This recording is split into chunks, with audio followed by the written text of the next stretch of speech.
نحمده ونصلي على رسوله الكريم اما بعد فاعوذ بالله من الشيطان الرجيم بسم الله الرحمن الرحيم رب اشرح لي صدري ويسر لي امري واحلل عقدة من لساني يفقهوا قولي۔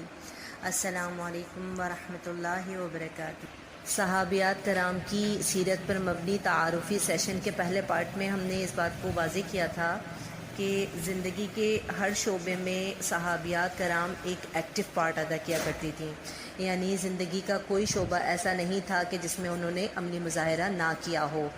اور معاشرے میں اپنا ایکٹیو ممبر ہونے کا ثبوت دیا ہو۔ جبکہ آج ہمارے معاشرے میں عورت جس طرح مردوں کے شانہ بشانہ چلنے کی ڈگر پہ چل پڑی ہے، تو وہ عورت کی نہ تو ذمہ داری ہے اور نہ ہی عورت سے مطلوب ہے۔ اب آج ہم صحابیات کے کچھ سیاسی، علمی اور عملی کارناموں پہ اور ان کی جو زندگی کے واقعات تھے ان پر تھوڑی سی روشنی ڈالیں گے۔ یہ ہمارا لاسٹ ایپیسوڈ ہے اور اس کے بعد ہم انشاءاللہ صحابیات کرام کی زندگی کو انڈیویجولی یعنی ایک ایک کر کے مختلف صحابیات کی زندگی کے کارناموں کو اور ان کی جو زندگی کے لائف سٹائل تھا، ان کی لائف کی جو کارنامے تھے یا ان کی زندگی کے معاملات تھے، اس کے اوپر ہم بات کریں گے۔ سیاسی کارناموں کی طرف آتے ہیں۔ صحابیات کرام نے متعدد سیاسی خدمتیں بھی انجام دی ہیں، جیسے کہ شفا بنت عبداللہ تھیں جو کہ صاحب الرائے تھیں، یعنی کہ بہت حکمت والی خاتون تھیں۔ تو حضرت عمر ان کی تحسین بھی کیا کرتے تھے، ان سے معاملات میں مشورے بھی لیا کرتے تھے اور کبھی کبھار ان کو بازار کا انتظام بھی سونپ دیا کرتے تھے، کیونکہ وہ نہ صرف حکمت والی خاتون تھیں بلکہ ان کے اندر کافی اچھی مینجمنٹ اسکلز تھیں جو انہوں نے بازار کے انتظام کو سنبھالنے میں لگا دیں اور اپنا یہ اس بات کا ثبوت دیا، اپنے آپ کو پروف کیا اور اس بات کا ثبوت دیا کہ وہ بہت سمجھدار اور حکمت والی خاتون ہیں۔ اسی طریقے سے ہجرت سے قبل جب قریش نے کاشانہ نبوت کا محاصرہ کیا تو رقیقہ بنت صیفی جو عبد المطلب کی بھتیجی تھیں، انہوں نے نبی کریم صلی اللہ علیہ وسلم کو اس حملے کی خبر دے دی اور پھر نبی کریم صلی اللہ علیہ وسلم نے اپنی خوابگاہ میں حضرت علی کو چھوڑ کر حضرت ابو بکر رضی اللہ عنہ کے ساتھ مدینے کی طرف روانہ ہو گئے۔ اب عورت کے سیاسی اختیارات اس قدر وسیع ہیں کہ وہ دشمنوں کو بھی پناہ دے سکتی ہے، جیسے کہ اس کا ایک واقعہ حضرت ہانی کی زندگی سے ملتا ہے کہ فتح مکہ کے وقت نبی کریم صلی اللہ علیہ وسلم نے حضرت ہانی رضی اللہ عنہا جو کہ حضرت علی کی بہن بھی تھیں، ان کو اس بات کی اجازت دی کہ وہ جس کو وہ پناہ دیں گی اس کو نبی کریم صلی اللہ علیہ وسلم نے پناہ دی، اور جس کو وہ امن دیں گی اس کو نبی کریم صلی اللہ علیہ وسلم نے امان دی، کیونکہ حضرت ہانی رضی اللہ عنہا نے ایک مشرک کو پناہ دی تھی۔ اسی لیے نبی کریم صلی اللہ علیہ وسلم نے یہ بات فرمائی کہ تم نے جس کو پناہ دی یا امان دی اس کو ہم نے بھی پناہ دی اور ہم نے بھی امان دی۔ اور اس کے علاوہ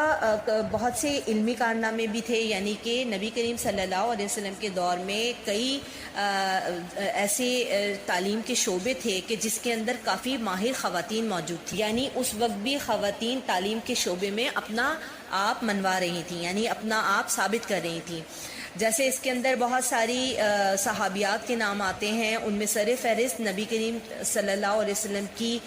زوجہ محترمہ حضرت عائشہ رضی اللہ عنہا، حضرت حفصہ، سلمہ، ورقہ تھیں جنہوں نے پورے قرآن کو حفظ کیا ہوا تھا۔ اس کے علاوہ ہند بنت اسید، حشام بنت حارثہ، رائتہ بنت حیان اور سعد بنت سعد ابن ربی ایسی خواتین تھیں کہ جنہوں نے قرآن پاک کے کچھ حصوں کو حفظ کیا ہوا تھا، اور اس کے علاوہ سعد ایسی خاتون تھیں کہ جو قرآن پاک کا درس بھی دیا کرتی تھیں۔ پھر تفسیر میں اگر ہم دیکھیں تو حضرت عائشہ تفسیر کے شعبے میں کمال مہارت رکھتی تھیں۔ اس کے علاوہ حدیث کے شعبے میں ازواج مطہرات میں حضرت عائشہ رضی اللہ عنہا کے علاوہ حضرت سلمہ کافی ممتاز تھیں۔ ان کے علاوہ حضرت عطیہ، اسماء بنت ابو بکر، ہانی اور فاطمہ بنت قیس نے بھی کافی احادیث روایت کی تھیں۔ فقہ کے شعبے میں حضرت عائشہ کے جو فتاوی تھے وہ بہت زیادہ ہیں، اور وہ اتنے زیادہ ہیں کہ ضخیم جلدیں تیار کی جا سکتی ہیں، جبکہ حضرت ام سلمہ کے فتاووں سے ایک چھوٹا سا رسالہ تیار کیا جا سکتا ہے۔ حضرت صفیہ، حضرت حفصہ، ام حبیبہ، جویریہ، میمونہ، فاطمہ زہرا، ام شریک، ام عطیہ، اسماء بنت ابی بکر، لیلہ بنت قوف، خولہ بنت طویت، ام الدرداء، عاتکہ بنت زید، سہلہ بنت سہیل، فاطمہ بنت قیس، زینب بنت ابو سلمہ، ام ایمن، ام یوسف، ام سلمہ، یہ تمام صحابیات فتاوے میں اپنا ایک مقام رکھتی تھیں۔ اسی طرح فرائض یعنی علم الفرائض جو کہ میراث کا علم ہے، اس میں حضرت عائشہ کو ایک خاص مقام حاصل تھا، یعنی بڑے بڑے صحابہ حضرت عائشہ سے فرائض کے مسائل پوچھا کرتے تھے۔ اسلامی علوم کے علاوہ اور علوم بھی ایسے تھے کہ جن میں صحابیات دسترس رکھتی تھیں، جیسے کہ علم الاسرار میں حضرت ام سلمہ پوری طرح سے واقفیت رکھتی تھیں، خطابت میں حضرت اسماء بنت سکن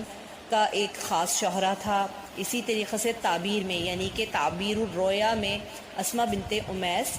بہت مشہور تھیں،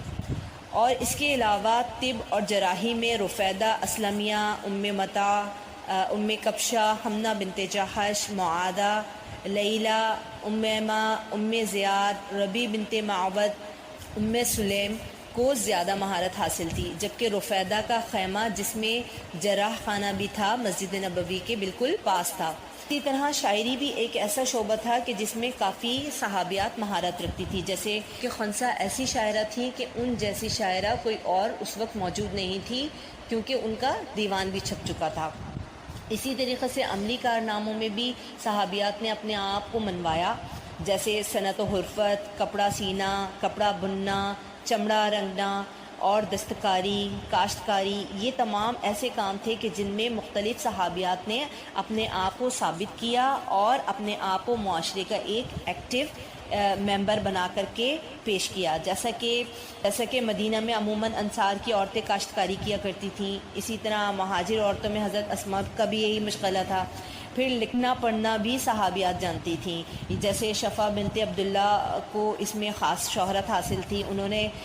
جاہلیت کے زمانے میں ہی لکھنا پڑھنا سیکھ لیا تھا، اور شفا کے علاوہ حضرت حفصہ، ام کلثوم بنت عقبہ، کریمہ بنت مقداد بھی لکھنا جانتی تھی۔ البتہ حضرت عائشہ، حضرت ام سلمہ رضی اللہ عنہا کو پڑھنا تو آتا تھا لیکن لکھنا نہیں آتا تھا، اور اس کے علاوہ بہت سی صحابیات تجارت کیا کرتی تھیں، جیسے کہ حضرت خدیجہ اس میں بہت زیادہ مشہور ہیں، ان کی تجارت بہت وسیع پیمانے پر تھی۔ اسی طرح خولہ، ملیکہ، ثقفیہ اور بنت مخربہ عطر کی تجارت کیا کرتی تھیں، اور سینہ پرونا بھی اس وقت عام تھا، فاطمہ بنت شیبہ جو ہے وہ سینہ پرونا کا کام کیا کرتی تھیں۔ اس طرح شادی بیاہ اور خوشی کی تقریبات میں انصار کی لڑکیاں گیت گایا کرتی تھیں، جبکہ نبی کریم صلی اللہ علیہ وسلم نے ان کو اشعار پڑھنے اور گیت گانے کی اجازت دے رکھی تھی، اور یہ بات ہمیں